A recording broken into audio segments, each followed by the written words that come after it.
Hello, this is Vlad and a new author's story from my channel Amazing Stories. Natalia Leonidovna, the stranger on the line asked coldly. Can you talk now? Yes, Natasha babbled, frantically trying to figure out what was going on. What happened?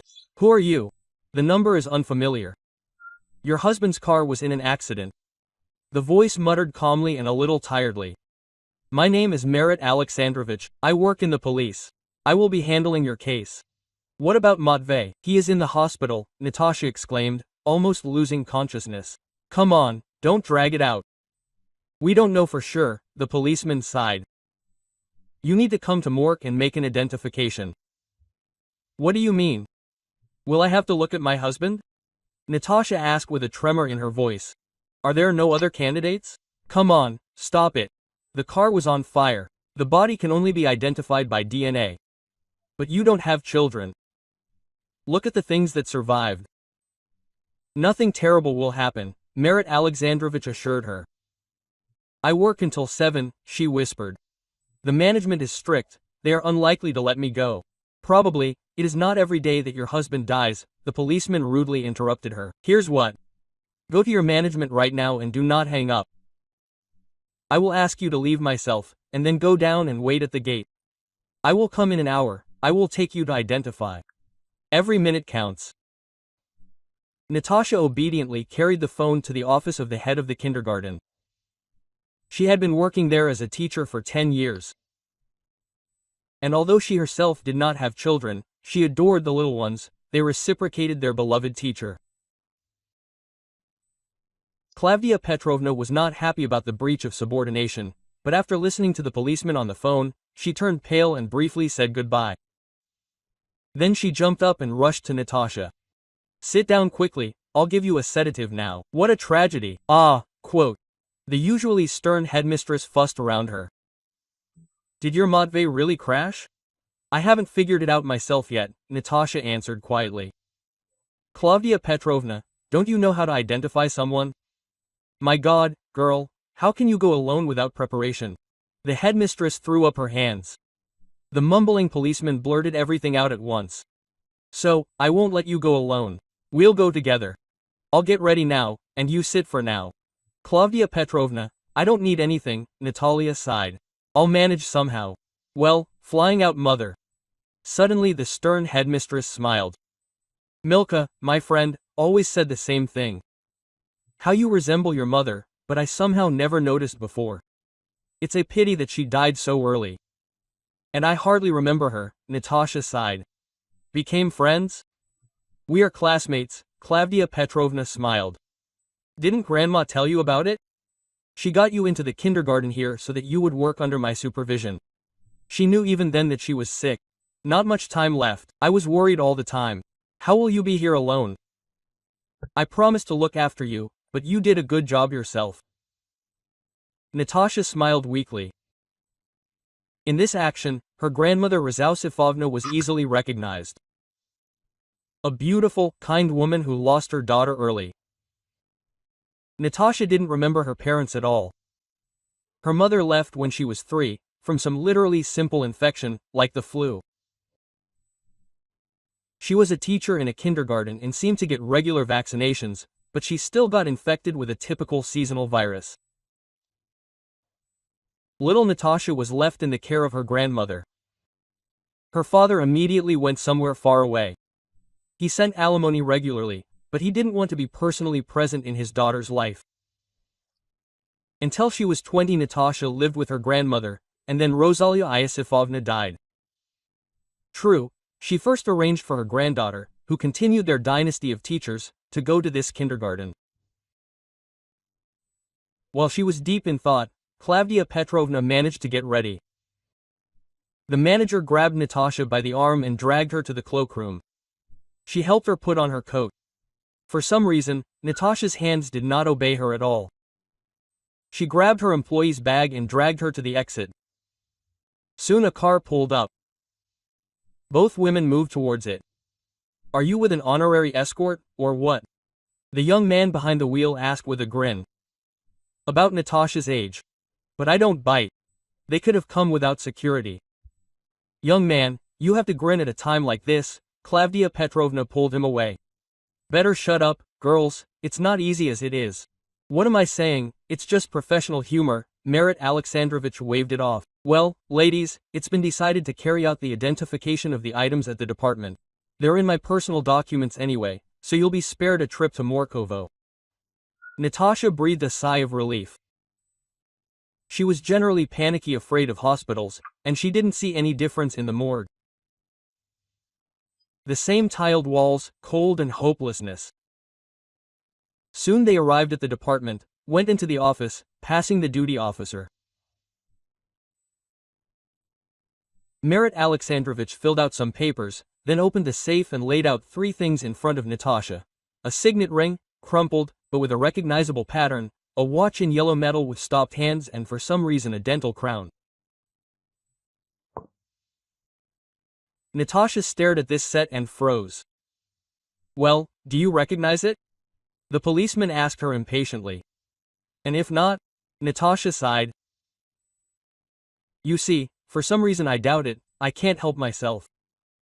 Natalia Leonidovna, what's wrong with you? Marit Alexandrovich sighed. You can't recognize your husband's ring. The watch might not be the same. At first glance, it seems the same, Natasha sighed. Listen, maybe DNA would be better? Matvey's mother is alive, let them compare with her. And what, you don't know? The policeman asked. He was adopted by Svetlana Anatolievna. This is her husband's son from his first marriage. She is not the boy's biological mother. How is that possible? Natasha was amazed and rubbed her temples. Her head hurt very badly.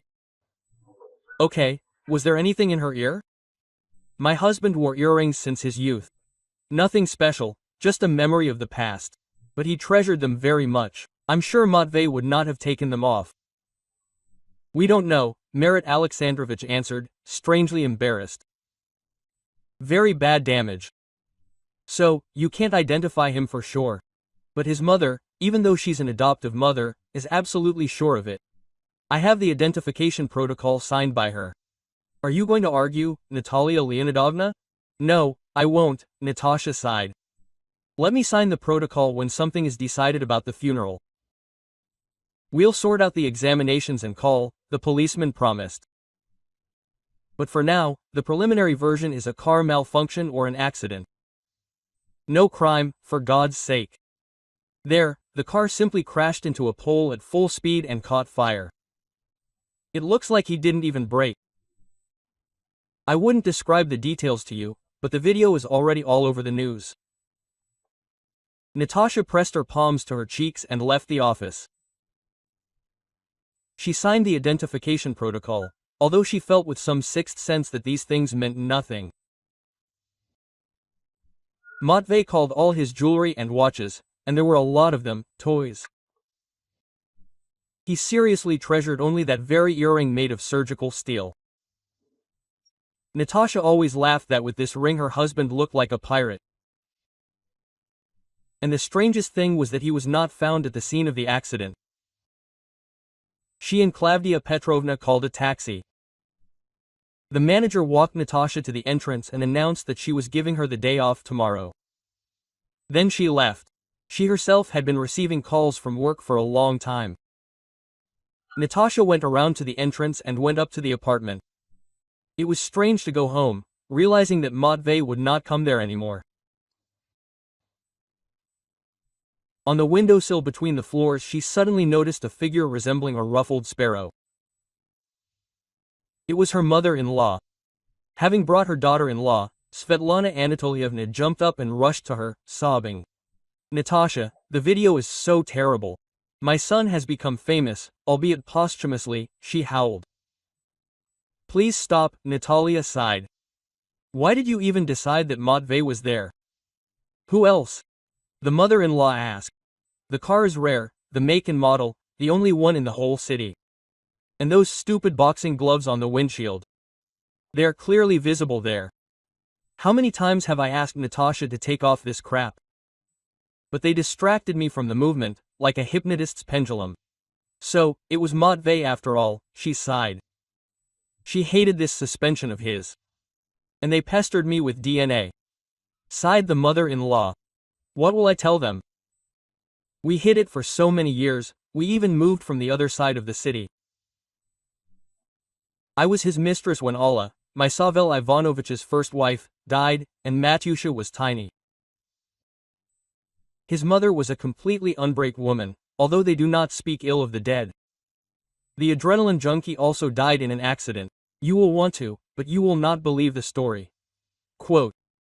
And Matvey knew that you were not related, Natasha asked. Yes, his father whispered to him 2 years ago before his death, confessed, so to speak, Svetlana Anatolievna answered. But don't think about it. My son told me right away that he still considers him his own. You know, we got along well. I didn't believe it at all when I heard it, Natalia agreed. Or maybe the first teeth, the umbilical cord, were left there. I don't know, many people keep things like that from their babies, and strands of hair too. But there's nothing. We scattered the boxes when we moved, Svetlana Anatolievna smiled through her tears. Matvey pestered me with questions just like you. What can you answer when there's nothing? And Matyushin's father was cremated, too. Natasha gave her blood tea and called her a taxi. Despite the fact that the story was confirmed, she still could not believe what had happened. She found the video of the accident and by midnight she had probably watched it 100 times. There was a heated discussion of the situation on social networks, and Natasha could not get rid of the thought that at the moment the car flew into the camera frame, someone fell out of her door on the right or jumped out. It was literally a split second, but it was enough to strengthen her doubts. The same dreary days flowed by. She asked Klavdia Petrovna to give her more work, got busy with work, and 3 weeks later the funeral took place. Preparing for it, she sorted through her husband's things and recalled the events that preceded his death. Those days were extremely strange. First, a message came from an unknown number. Not a single letter, only pictures. Matvey with the same woman. She was very beautiful, not like Natasha. Bright, flashy, brunette with a bold and predatory face. Here her husband was tenderly hugging this lady at the sea, and in another frame he was already holding her on his lap in the car. As soon as Natasha looked at the photos, they disappeared, and in general, all the correspondence was deleted. And the next day, she saw this woman with a photo from the bus window. Natasha jumped out, ran from the bus stop towards the place where she saw the stranger, but she disappeared into thin air. And at night, another message came. It contained the name Liza Lenskaya. And also a request not to look for her or stalk her. A search on social networks allowed us to understand that this was the very same husband's mistress, some singer in a local cabaret, a former girlfriend of a bandit. The next morning, Natasha asked her husband, "Have you heard of Ali Zelenskaya? I want to go listen to her." "No, what's wrong?" "The name sounds like some blogger or chanson singer," Matvey laughed. "Who praised you for this vulgarity?" "I don't remember. I read somewhere that she sings great," Natasha answered. "No, I've definitely never heard of her," Matvey chuckled. "Let me get a season ticket to the opera instead. My companion Arseny goes with his wife, he says, he can't tear himself away." This conversation took place 2 days before Matvey died, and then he crashed. He never bought a season ticket. And anyway, maybe someone was just playing a joke on Natasha with this imaginary lover? She continued to pack for the funeral. Despite the closed coffin, they were told to bring clothes and shoes. And now Natasha was feverishly sorting through her things. Only some of them were simply missing. His favorite jeans, knitted sweater and boots were gone. Unfortunately, she didn't know what her husband was wearing on the day of the accident. Perhaps the things simply burned along with the car. Trying not to think about it, Natalia prepared the necessary things and called a taxi to take everything to the morgue. The funeral was quick and calm.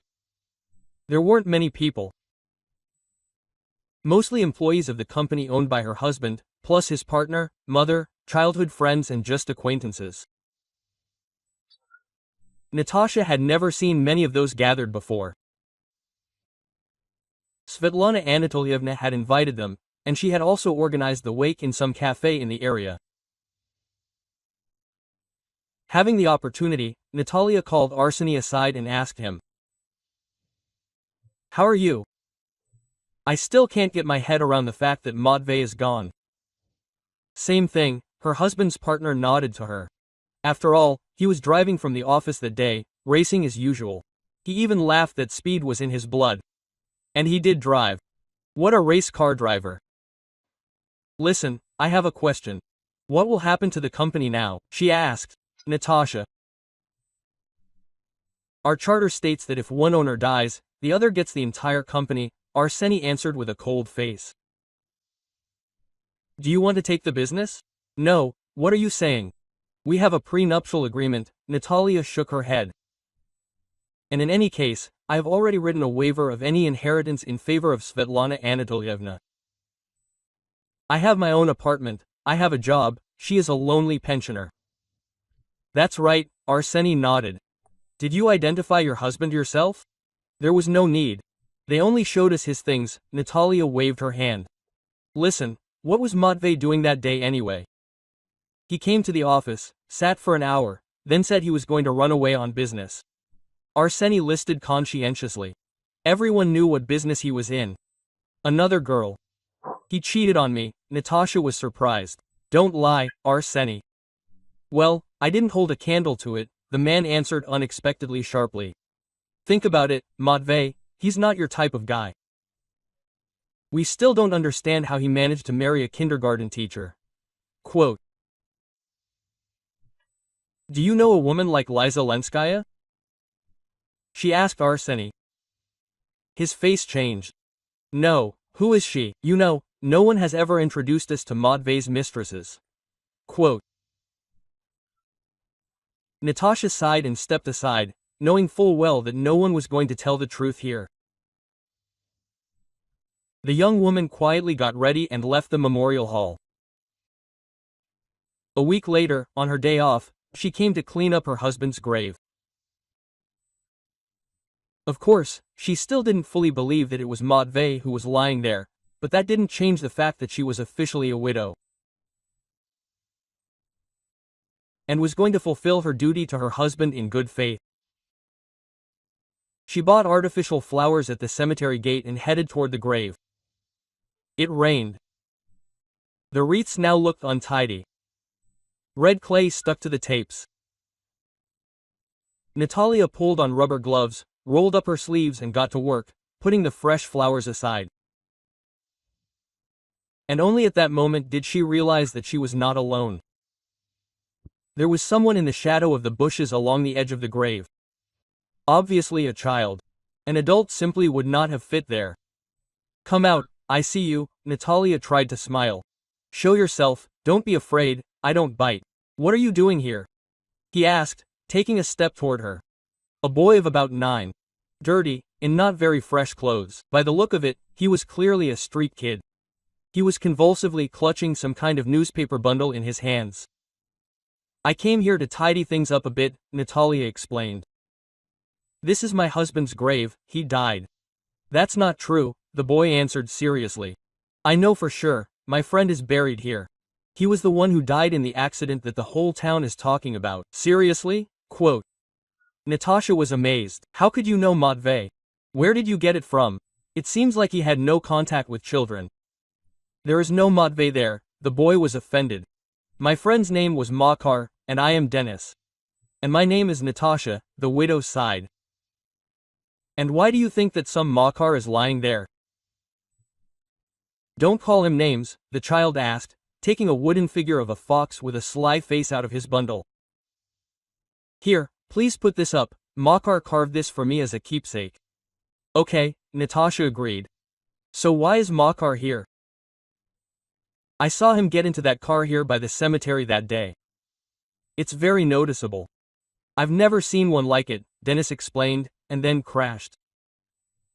Too little time passed there, and Makar did not appear in our shelter again. He had definitely been dead for more than a month. Quote, "What kind of shelter?" Natasha asked. Her heart was breaking with pity for this unfortunate child, who obviously lived on the street. "And where did the man who arrived in that car go?" Quote, "I don't know," Dennis answered seriously. "And the shelter is an old crypt. We spend the night there until winter comes. At first it was scary, but then Makar explained to me that the dead would not hurt anyone. So what? Who knows? There are stone coffins there. Are they afraid of them now? At least it's quiet, no one hurts you and you can collect food from the graves. It looks like you're frozen and shivering," Natasha noted. Quote, "You know, I live alone, I work as a teacher in a kindergarten. Maybe we should come to my place. Will you get some sleep in a real bed and eat?" "Yeah. Lure me in and sell me," Dennis waved his hand. "Definitely not," Natasha laughed. "And anyway, what do you have to lose? You probably live in some mansion," the boy drawled. "And not alone. Children there, servants. Yes, I live in an ordinary apartment, in a multi-story building. If anything, you can call for help," she smiled. "Let's go, really, I'll make soup, stew the meat. And do you know how to cook pancakes?" Dennis asked businesslike. "If anything, I'll teach you. We made them in the orphanage during cooking class." "And you don't have parents?" Natasha asked, feeling even more sorry for the little ragamuffin. "They drank themselves to delirium tremens and died," the boy shook his head. "They all immediately got poisoned by some kind of thing. I got up in the morning, and they were lying there." Natasha took his hot hand and led him away from the cemetery. At parting, the boy put his figurine next to her bouquet. It seemed that he seriously believed that a businessman disrespected in the city was buried here, and his friend. The same homeless woodcarver. Natasha walked to the exit from the cemetery and wondered, if there is someone else in the grave, then where is Matvey? And why did he need to fake his death? After all, he could have just gotten a divorce. She would not have held him back. Quote, "They got home in an hour. The bus was long gone." Natasha gave her little guest her terry robe and sent him into the shower. She herself went down to the store below, bought several sets of children's underwear and pajamas. All this was given to Dennis, flushed after bathing. Then the boy ate pancakes to the brim and fell asleep. Before that, he told Natasha that the older children in the orphanage were bullying him and sending him to beg in the city, but he had already escaped a couple of months ago and before the accident he lived under Makar's protection. Natasha carried Dennis to her bedroom and covered him with a blanket. The boy fell asleep, but did not even wake up. She felt sorry for him to tears. She herself could not have children. There was some kind of anomaly in the body, which prevented this. And this street kid seemed like the very child that fate had sent her. Natasha threw Dennis's old clothes into the washing machine, went to the kitchen to drink tea and think, but her thoughts were suddenly interrupted by the intercom ringing. Soon Merit Alexandrovich, the same young policeman, was already entering the apartment. He glanced sideways at the children's sandals at the entrance and asked, "Am I at the wrong time? Do you have guests?" "Everything is fine." An acquaintance asked her son to sit with her. Natasha smiled. "How is it? Do you want me to feed you some pancakes?" "Thank you very much. You are a real savior. I haven't eaten anything since this morning," the policeman rejoiced. Natasha, having gone cold, and Natasha had not thought about what would happen if a missing street child was found in her house, poured tea. Having fed the guest, she prepared to listen to his story. "You know, well, I can't eat. I immediately become kind," Merit Alexandrovich grinned. "Anyway, look, here's the thing. The car that burned down was not your husband's, but exactly the same. We found the engine number, it doesn't match. And no one would have checked. The case is closed. It's just that an expert, a young trainee, decided to double-check everything. And you came to me with this," Natasha sighed. She didn't have enough of her own doubts. "What do you have? Share," asked Merit Alexandrovich. You know, I come from a family of police officers and I am absolutely sure that even if you can't pin a suspicion on a case, you still need to listen to your intuition. It seems that your intuition was telling you straight away that there are problems with this case. Someone saw a car that got into an accident near the cemetery that day. You can probably check the cameras, Natasha said. A homeless person got into this car. He drove away in it, or maybe as a passenger. I'll tell you honestly, it's interesting, Marit Alexandrovich smiled. You see, I now have a personal interest in this case. I want to figure out what's going on here. By the way, the insurance company offered to investigate all this privately to my father.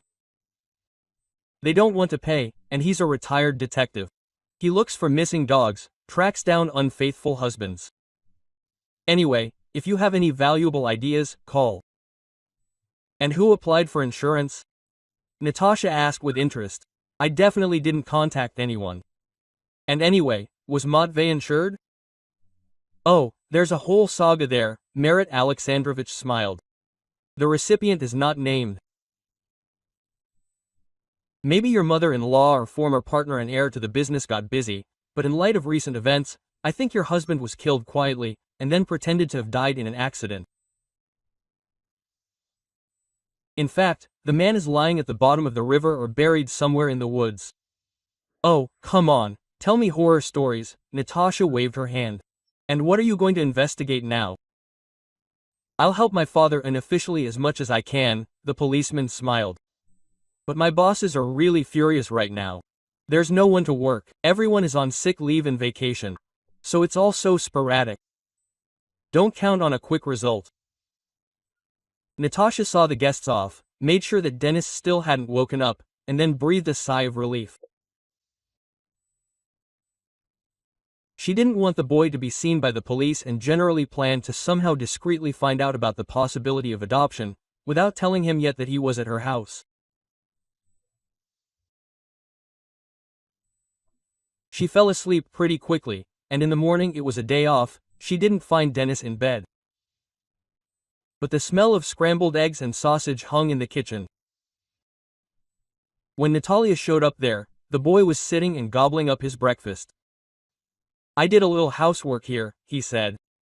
By the way, it wouldn't hurt to buy a bunch of groceries on the shelves. I don't need much on my own, Natasha smiled. We'll eat now and go shopping. Your clothes are washed and drying. Someone came yesterday, quote. Dennis casually asked. The policeman on my husband's case. I told him about your friend, quote. Maybe he'll be able to see the cameras, Natasha told the boy. By the way, would you mind staying with me for a while? Is that possible? Dennis asked. It's certainly better here than in a crypt or an orphanage. No one snores or screams, and the food is delicious. I'll try to find out about your adoption carefully, she suggested. But don't rush to run away, it's unlikely to be quick. But while the paperwork is being processed, you'll most likely have to return to the orphanage. Okay, Dennis muttered. Maybe I'll bother you even more. There have been adoptive parents who were like animals in a zoo. They took me to play with me, and then returned me. They said I wasn't funny enough. No, I won't do that to you, Natalia promised. And anyway, let's just live one day at a time. It's fine to eat today. By the way, I'm entitled to vacation. I need to take it, at least I'll have a decent time, and you won't have to mope at home alone. The next day, Natasha got ready and went to the guardianship authority. They didn't greet her very happily there, listened to her, and advised her to get rid of her fantasy as soon as possible. Quote, Are you a kindergarten teacher? Yeah. We can imagine the salary size, the employee chuckled. And she's also a widow, at least with an apartment. I'll tell you right away, almost no chance. No one will give you the child. They'll refuse on arrival. What's this? Natasha was indignant. So many children live without parents. And what, can't they adopt? That's for the rich. Why doom orphans to poverty? The woman chuckled. They live just fine without you under the care of the state. Believe me, and they have leisure time there too. Regular, and clothes are provided, and the food is sometimes better than in some homes. Well, of course, That's why children run away from such wonderful conditions, Natalia smiled. I understand you. She left the guardianship and went to her kindergarten to write an application for leave.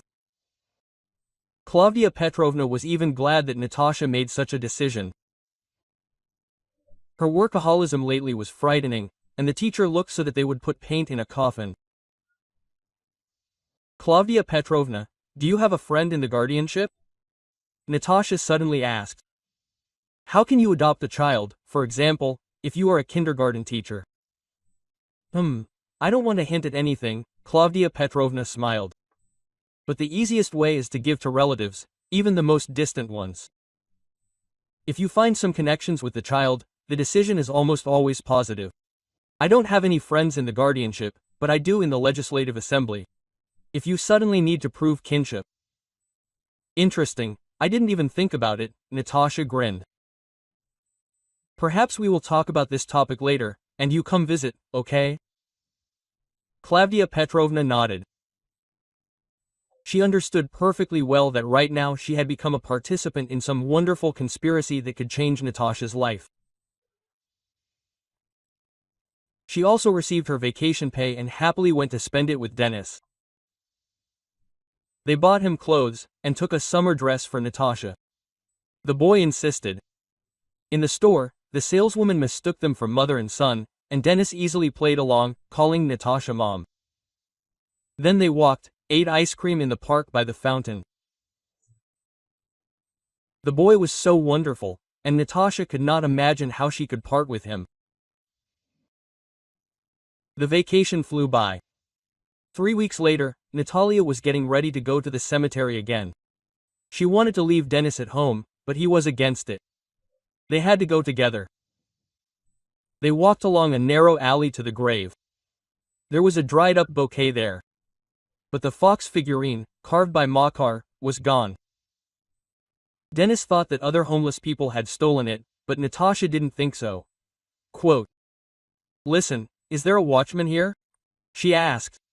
Of course, Semyonich is probably sleeping in his little den, Dennis smiled. I'll show you where it is now.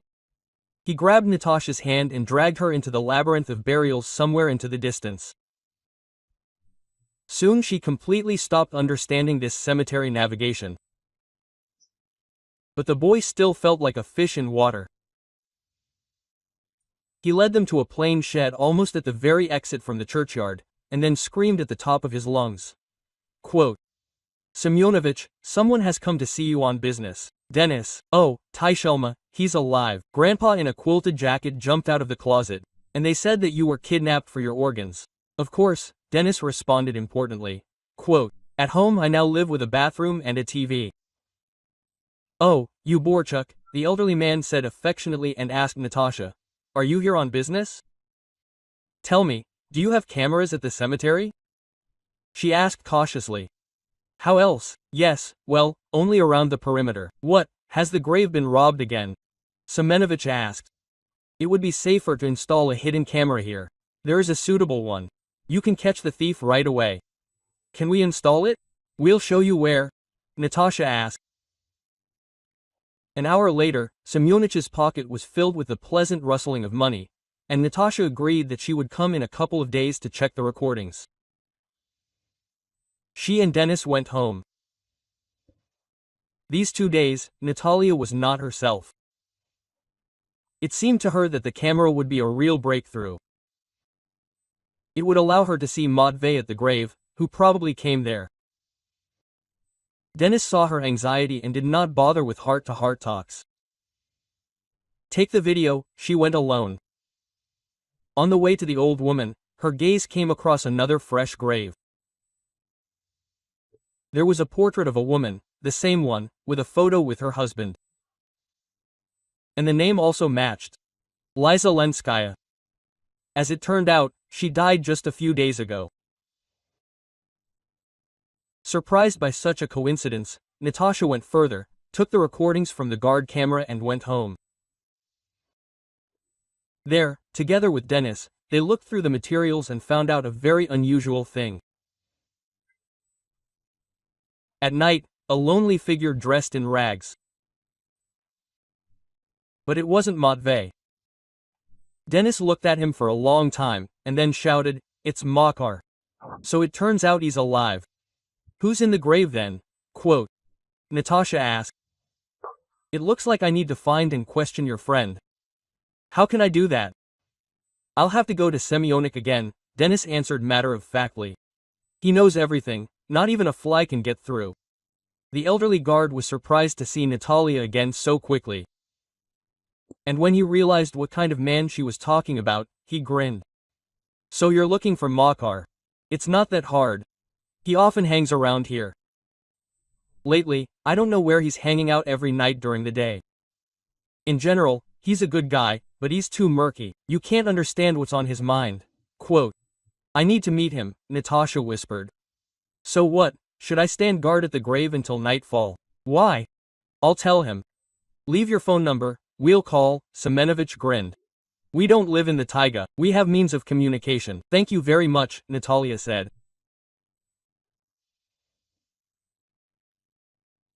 She hurried to leave the cemetery before dark, but no one called that day or the next. And then suddenly she received a call from an unfamiliar number. Quote. "You wanted to meet me," the man said. It was definitely not her husband. "Yes, I did," Natalia muttered. "Come to your husband's grave in 2 hours. And, for God's sake, don't drag Dennis with you," he demanded. They had already created too many problems with their fuss. Natasha warned the boy that she was leaving and went to meet the. For the first time, seeing Makar, about her age, thin and exhausted, she gasped. The man had an earring in his ear just like Matvey's. Quote. "Where did you get that?" she exclaimed. "Don't yell, just ask already," he was indignant. "It's a long story. Let's go somewhere. At least behind that monument. Nobody comes to see it anyway. It's a very old grave. Enough riddles, huh?" Natasha was indignant. "Give me a normal explanation. Where did you get an earring in your ear like my husband's?" "And that guy from the portrait is the deceased husband?" Makar asked her mockingly. "Well, it's definitely not him in the grave. There's a certain Vlad there, who burned up along with the car. Actually, this story didn't start on the day of the accident." "So you're saying that Matvey is alive?" Quote. Natasha asked, gradually coming to her senses. "He had an expensive setup. A second car, a corpse, things. And for what purpose? I don't know. They didn't let me in on the details," Makar answered angrily. "Nobody said that I'd have to die. They just told me to show up in a conspicuous car on the cameras in the city, and I'm the only one with a license from our cemetery, well, homeless people." "And how did you end up on the street anyway?" Natasha asked. "With your profession, with your license?" "Oh, out of great stupidity," Makar chuckled. "I trusted the woman I loved, and she left me without a workshop, a car, and an apartment. She sold everything and rushed off with her gang of swindlers. And I, having lost all the court cases, became homeless." "Well, that's unusual. It must be a shame to lose everything," Natalia noted. "Oh well, my great-grandfather lost even less," Makar smiled. "The desire for adventure is in our blood. But are you even going to listen? One of the conditions for preparing for this staging of your husband was to pierce his ear. I resisted as best I could, but I had to make concessions. They paid well. It was enough to rent an apartment for 6 months." "So, all this time you were hiding there?" Natasha asked. "Exactly so," Makar nodded. "But that very day, everything went wrong. That Vlad Bugay, who looked like a security guard or a bandit, was in the car with me. He demanded that I changed clothes, put on a watch, a ring, and this earring. I only had time to change my clothes. Well, and put in the earring, and then I had doubts. We got into the car, drove off, and this crazy guy tried to give me an injection in the leg." "Injection with what?" Natasha gasped in amazement. "How should I know? We started to fight, and this Vlad dropped the wheel. I saw that there was a pole in front of me, and jumped out of the car, opened the door. I used to do parkour in my youth, so I was almost not hurt. Well, and quickly got out of there. So, I didn't imagine the opening door in the video, Natalia smiled. Listen, Dennis is very worried about you, and now I am too. Let's not lose each other, at least exchange addresses.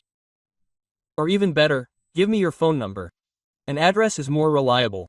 A phone can be tracked, Makar muttered angrily.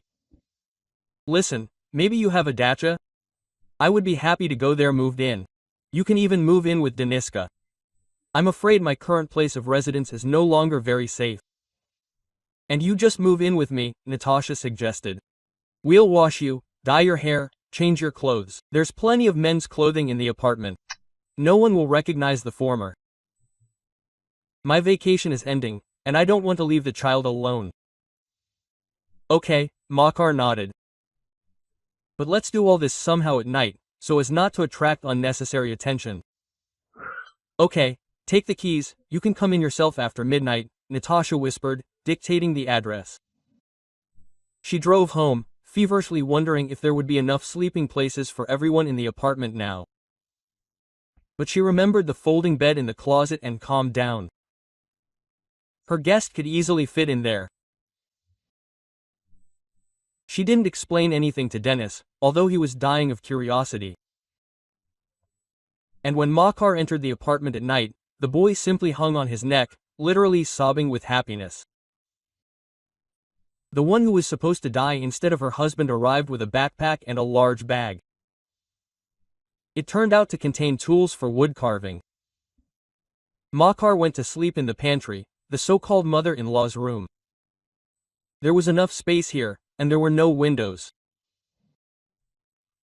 Natasha had long ago changed the locks and was not afraid of her late husband's visit. Well, other visitors would simply not have seen Makar in the pantry. The next day, she decided to share her discovery with her mother-in-law. She got ready and went to the country village where, after the death of her husband, Svetlana Anatolievna lived completely alone in a huge house, having dismissed all the servants. Natalia's father-in-law was a really rich man, but his wife only got the house from him. The rest went to her son, who wasted his fortune on the wind. At least, that's what Natalia thought. She arrived, Svetlana Anatolievna delighted. And I myself already wanted call. Are you even aware that Matvey is alive and well? Natasha asked, closely watching the woman's reaction. She looked genuinely surprised. It can't be, you're wrong, Svetlana Anatolievna muttered. I think your son pulled off some kind of scam, Natasha sighed. By the way, you don't look good. I have cancer, the last stage, there is no treatment, the mother-in-law answered sadly. I didn't want to tell you, and I've already had enough. But in a couple of months I'll need hospice. There's no point in hiding it any longer, especially since you are my heir. Quote, why is that? Natasha was surprised. I wrote a will. And even if Matvey suddenly turns out to be alive, I will not change it, answered Svetlana Anatolievna. Or maybe I should move in with you to look after him. I think it is impossible to stay alone at such a time. True, there is one problem. And Natasha told her mother-in-law about the boy and about Makar. But that is not a problem, Svetlana Anatolievna smiled. For once, my husband's architectural excesses will come in handy. There is another house behind the house. The boy and your friend can live there. The plot is huge, no one will see them. We can take a car and organize the move. Natasha warned Makar and Dennis that they needed to pack their things. Then Svetlana Anatolievna took them away, and Natasha went to work, this time to quit. Having learned the latest news, Claudia Petrovna simply suggested that she take an indefinite leave for her account, but Natalia insisted on resigning. She understood that she was already changing her life radically. Albeit quite unexpectedly. The next few months flew by in the blink of an eye. Having buried her mother-in-law and inherited everything from her, Natalia suddenly became a wealthy woman. During this time, she, Dennis and Makar repeatedly tried to track down her late husband, but there were no results. He disappeared without a trace. And even at the club where Liza Lenskaya once sang, they were not told anything new. Makar again made his workshop in the guest house, converted the empty garage, and while Natasha was busy with her sick mother-in-law, he made carved lamps and other small things. One day she decided to have a serious talk with him. Listen, there are normal people in the police. So what if the case is closed? I think you need to tell everything. After all, you are the victim in this story. Well, yes, of course. That's how they will sort it out, the man grinned. Formally, man, probably sent to death. Although he defended himself, he himself escaped it, and there is no evidence. Let this story continue to grow in moss and quagmire, and I will remain unknown in the equation. But it is not your fault, Natasha sighed. Who cares? Makar snorted angrily. There's no point in stirring up the past. I have already gone to look for the truth, and, as you can see, it all led to life in a cemetery crypt. Quote. She decided not to insist on her own and to take up the adoption of Denis. Having discussed everything with Klavdia Petrovna, her friend, first from Makar, who was born and previously lived in another region, they made the boy his distant relatives according to the documents, then they registered a workshop, opened a business. Only after that Denis had to return to the shelter for a short time. That's where the second cousin turned with a request to give him guardianship. The respectably dressed man, the owner of his own business, was much more to the liking of the social workers than a simple kindergarten teacher. Denis was soon reunited with his family. The money he inherited from his mother-in-law helped speed up the paperwork. Listen, you do so much for me, Makar told her gratefully, sitting in the gazebo near the house in the evening. They had just launched his website for receiving orders and were now looking at it with interest. No problem. You know, I have a feeling that you and Denis have given me a whole new world, Natasha answered. After all, I will hardly ever be able to have children of my own, and this boy is so wonderful. Marry me, and you will eventually become a real mother to him, Makar suggested. Is this official or are you just joking? Natasha asked. You know, I don't understand what to take seriously anymore. Everything has changed so much in a matter of months. Quote. Will you agree or should I do something else? Makar asked his beloved. Just words are enough, Natasha smiled, shaking shavings out of his hair. In this situation, the main thing is not to become a bigamist. After all, it looks like I'm not a widow, Matvey is alive. And we will not tell anyone about this, Makar laughed. They got married 3 months later and lived quite happily. After 5 years, no one remembered that strange story. Policeman Marit Alexeyevich did not bother them anymore. Natalia did not return to work at the kindergarten. Instead, she opened a private group in her elite village. Having resigned from the post of director of the kindergarten, Klavdia Petrovna became her business partner. Life went on as usual. In the respectable cabinet maker, no one would recognize the former. Makar became a famous craftsman, fulfilling orders in the most expensive and rich houses. Here he took another call from a client without much surprise. Tomorrow I'm leaving, they want to furnish a house in the neighboring region and cover the office with carved panels. I need to go and take measurements, he warned Natalia. Okay, are you alone or with Denis? He's on vacation, his wife asked. And in general, you could send an assistant, but the client there is somehow shady, unclear. I want to see him myself, so that there are no surprises later, said Makar, and there is no point in sending an assistant to the neighboring region. He won't be able to come to an agreement anyway. I'm somehow uneasy, Natasha admitted. Maybe you won't go alone?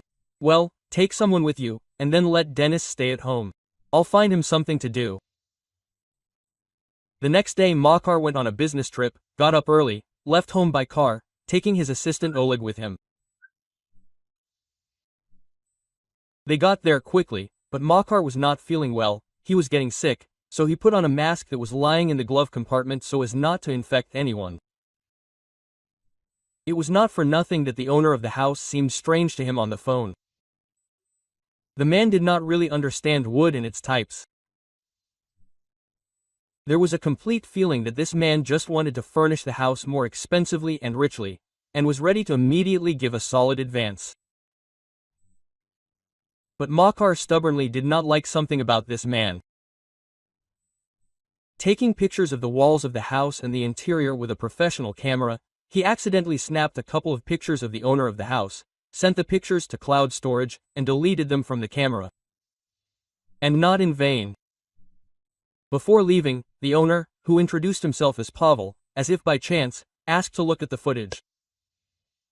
Home Makar and Oleg they drove in silence. They already understood that they were unlikely to take on this order. And in the evening, the owner of the workshop brought up 2 photos with a strange customer on the monitor and sat looking at them. He stubbornly could not understand the reasons for his anxiety. Quote, "Are you coming soon? We are already sitting down to dinner," Natalia reminded, looking in on her husband. "And what are these funny pictures you have here?" "Well, the customer seems familiar. I just can't figure out what's going on," Makar sighed. Natasha looked at the monitor, and her eyes darkened. It became difficult to breathe. The woman came to after a while on the couch in the workshop. She opened her eyes and asked, "Makar, show me this photo again." "No, what's wrong? You fainted anyway, you scared us all," her husband was indignant. "I didn't even show it to Dennis." "And you open it, maybe he will notice," Natalia grinned. "It's the same guy from the monument," their son immediately said confidently. "Dad, look, you don't notice anything." "Exactly. He dyed his hair. He grew a beard, his mustache got thicker. But his eyes are the same, right?" Makar gasped. "And how come your Matvey didn't recognize me? By the way, he lives quite luxuriously for a dead man. Very respectable even. He has a rich house." "Yeah." It was clear from the very beginning that this scam was not started in order to live in poverty, Natalia sighed. "And what to do now? Report him to the police? And it turns out that our marriage is recognized as invalid. And in general, all the documents, Dennis's adoption, for example. Well, if you keep quiet, the worst might happen. You know what Matvey is capable of," her husband reminded her. "It's better to protect both us and the child." "Okay, I'll try to find the investigator who handled the case," Natalia promised. And after a while she contacted Marat Alexandrovich. Now he was the head of the department, but he remembered Natasha too, and after listening to her words, he was even happy. After all, he could have gotten a bonus for solving such a high-profile scam. He promised that he would do everything himself. And a month later, the news showed a story about the high-profile arrest of a fraudster who had been pretending to be dead for many years. Makar recognized both the house and its owner in his new uniform, and Natasha kept looking at Matvey's face in the frame and did not understand what was going on, why he had been hiding for so many years, and who he had been running away from 6 years ago. A few days later, Marat Alexandrovich called. "Your ex-husband refuses to talk, but promises to make a deal if his wife agrees to see him. I understand that this is about you. Come, Natalia Leonidovna." "Yes, I myself would like to talk to him," she sighed. The ex-husband was still being held in a cell at the city's main police station. They were brought to Marat Alexandrovich's office. Matvey looked unusual.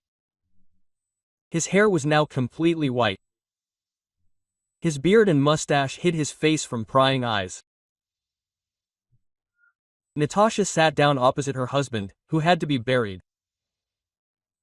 "Was it worth it, Matvey, or should I call you Pasha now?" "Whatever. My sentimentality was already too expensive. You should have been finished off along with my double."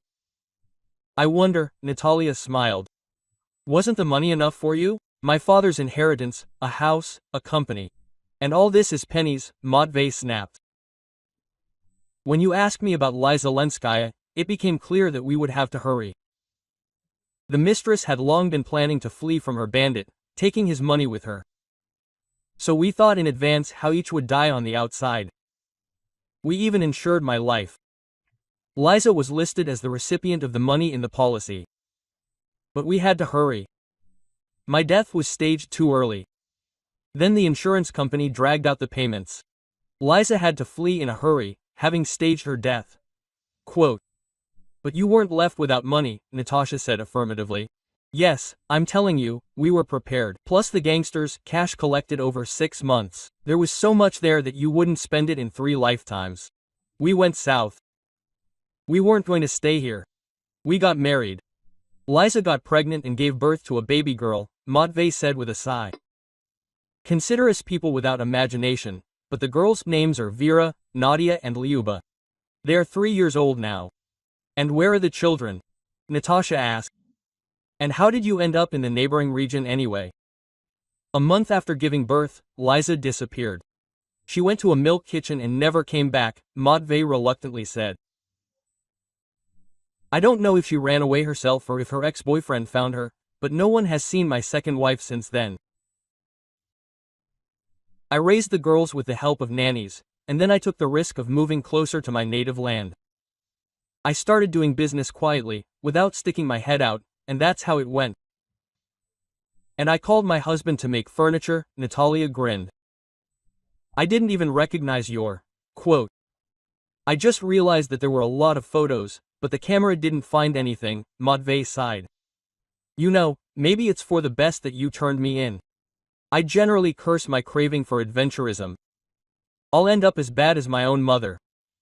"Matvey, stop it. What nonsense. And did you want to ask for something? I followed you on social networks. I know about the adopted child, and in general, that you looked after my mother. In general, Natasha, take my girls under your guardianship, and they certainly did not deserve to be orphans, and with you they will get a chance at a normal life." "Do you even understand what you're asking me for?" Natalia was surprised. "How can this be formalized?" "I'll write a power of attorney for you, a notary will come," Matvey promised. "You will be able to manage all my property and look after the girls as an official guardian."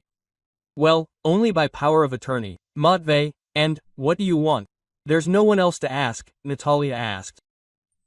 "You want to ruin my life for the second time.